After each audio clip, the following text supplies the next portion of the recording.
If you've lived in Minnesota for long, then you've likely heard or even used the expression, a pretty good guy.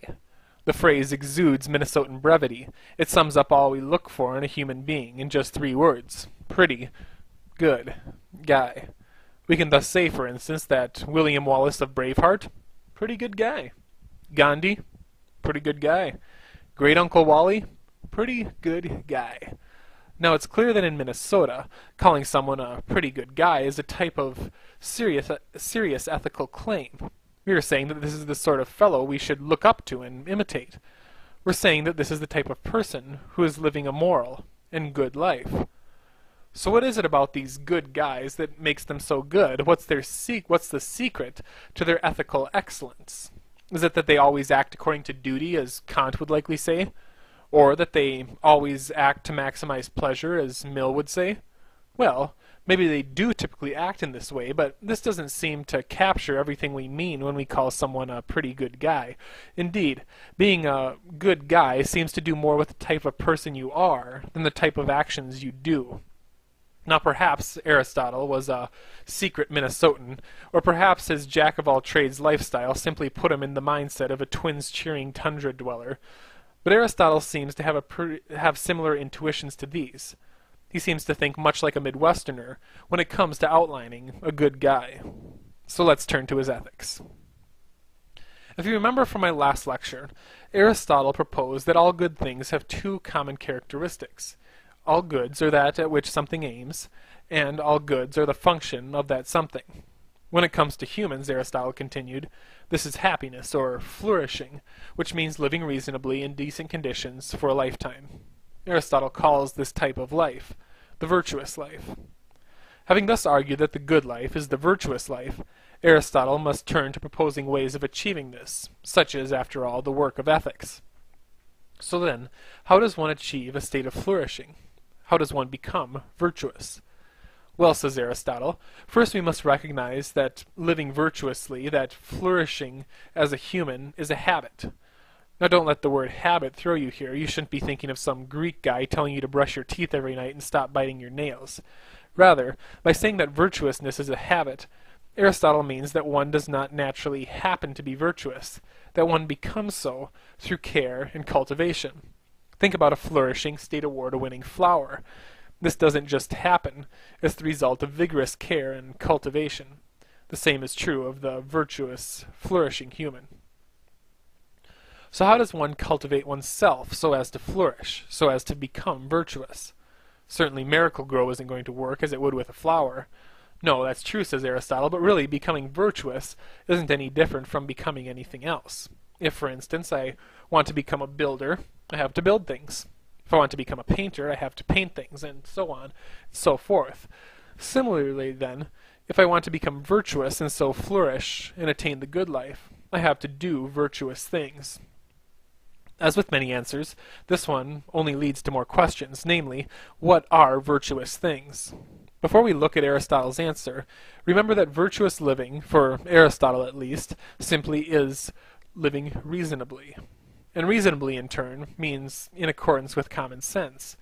Therefore, if you'll forgive me for mixing ancient Greek with modern grandma, Aristotle believes that being virtuous is having a head on your shoulders. The virtuous thing to do is simply the sensible thing to do. Typically, Aristotle continues, this sensible thing ends up being the average of 2 extremes. For instance, it is reasonable to be temperate with food and drink because on the one hand, deprivation is bad, and on the other, overindulgence is bad.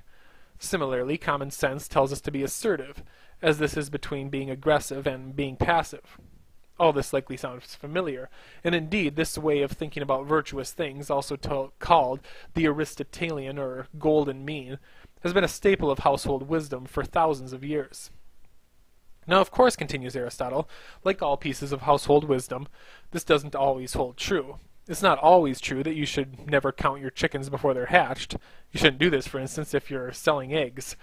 Similarly, it isn't always true that the virtuous thing is that which is in between 2 extremes. If I have the choice to kill no people or 20 people, it isn't virtuous to kill 10. Killing people is always wrong. This noted, it isn't really a problem for Aristotle that there are exceptions to his basic definition of virtuous things. Remember, for Aristotle, ethics is an imprecise subject and should never be seen as offering more than a general outline of what is good for humans. With this, then, Aristotle has given us a basic idea of how one goes about becoming virtuous, and thus how one goes about cultivating a good, flourishing life. Namely, one does the virtuous thing, or reasonable thing, which typically comes down to that which lies between two extremes. Now that we know how to become virtuous, however, we must ask Aristotle, well, how long must we act according to virtuous things before we become virtuous ourselves?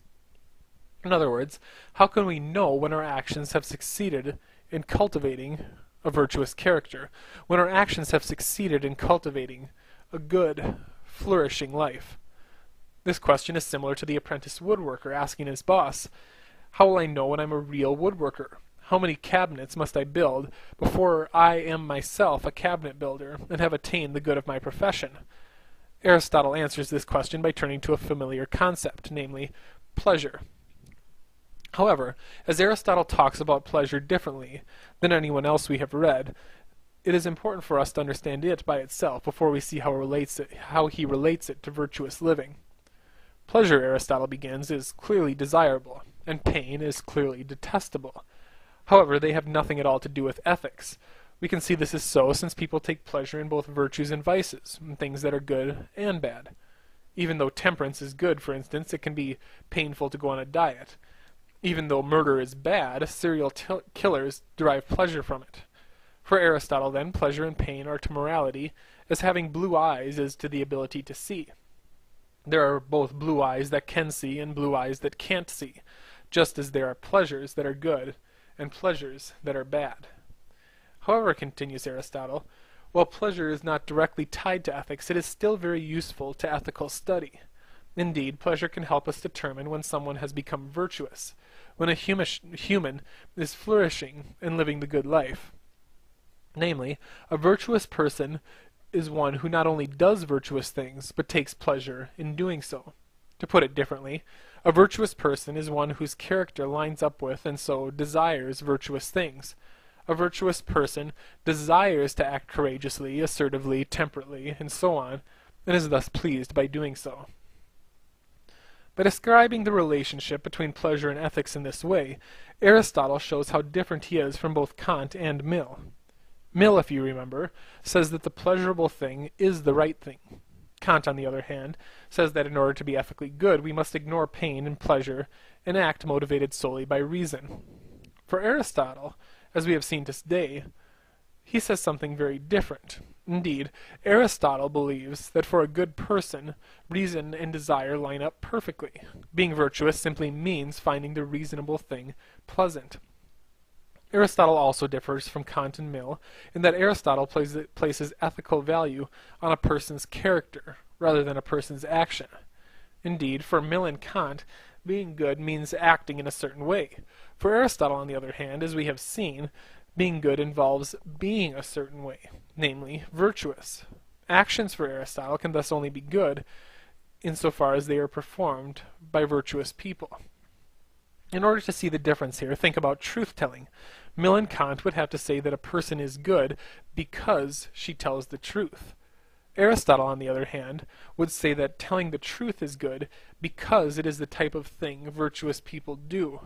In short, unlike Kant and Mill, Aristotle believes it is a person rather than actions that are capable of being virtuous, and thus good. This, then, is why we refer to Aristotle's brand of ethics as virtue ethics.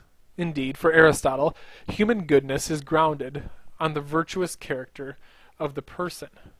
To compare Aristotle once more to Kant and Mill, Kant said that the only good is a good will. Mill said that the only good is pleasure, while Aristotle says that the only good is a virtuous character. It is this last type of good, the Aristotelian type, that we seem to be referring to in Minnesota when we call someone a good guy. Of course, this could simply be my own bias, as I admittedly can't help but see Aristotle as a good guy himself.